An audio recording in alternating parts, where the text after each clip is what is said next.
The World Trade Organization 10th Ministerial Conference came to an end today, exposing a highly divided outfit.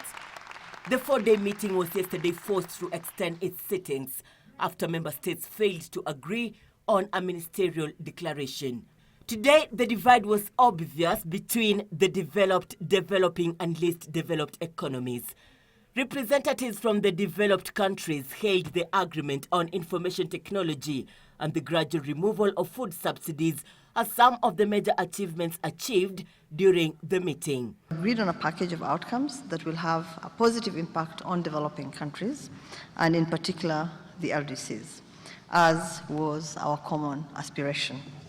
We have adopted outcomes which also embodies historic progress in agriculture, in areas that represent deeply important aspiration of many members, and which will establish the path for agricultural reform, as well as on securing food for the most disadvantaged.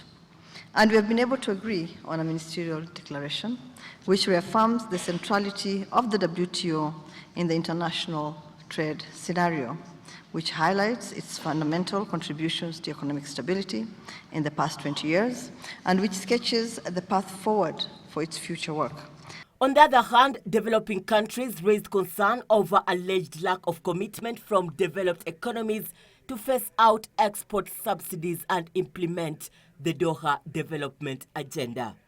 Cabinet Secretary and Chair of the meeting, Amina Mohamed, urged representative technical committees to expedite the process of implementing the new agreements. With these objectives in mind, the intensive discussions and negotiations that we've had during these past 4 days involved fundamentally important matters, including on some of the most sensitive and long-standing issues in the trading system.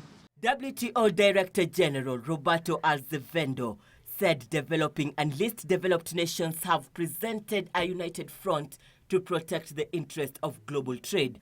Despite members' persistent and fundamental divisions on our negotiating agenda, not because those divisions have been solved. We have to face up to this problem. We have to address it. The ministerial declaration acknowledges the differing opinions, and it instructs us to find ways to advance negotiations in Geneva. The meeting also agreed to adopt new agenda in e-commerce, labor, environment, competition policies, investment pacts, and state-owned enterprises. Delegates attending the Nairobi meeting termed the meeting as a huge success which will shape the global trade agenda in coming years. Members must decide, the world must decide about the future of this organization. The world must decide what path this organization should take. Inaction itself is a decision, and I believe the price of inaction is too high. It would harm the prospects of all those who rely on trade today, and it would disadvantage all those who would benefit from a reformed, modernized global trading system in the future. The technical committees are now expected to go back to Geneva to start working on an implementation schedule of all the agreements before they can be effected. The General Council is also expected to start the process of identifying the next host of the 11th Ministerial Conference in the year 2017.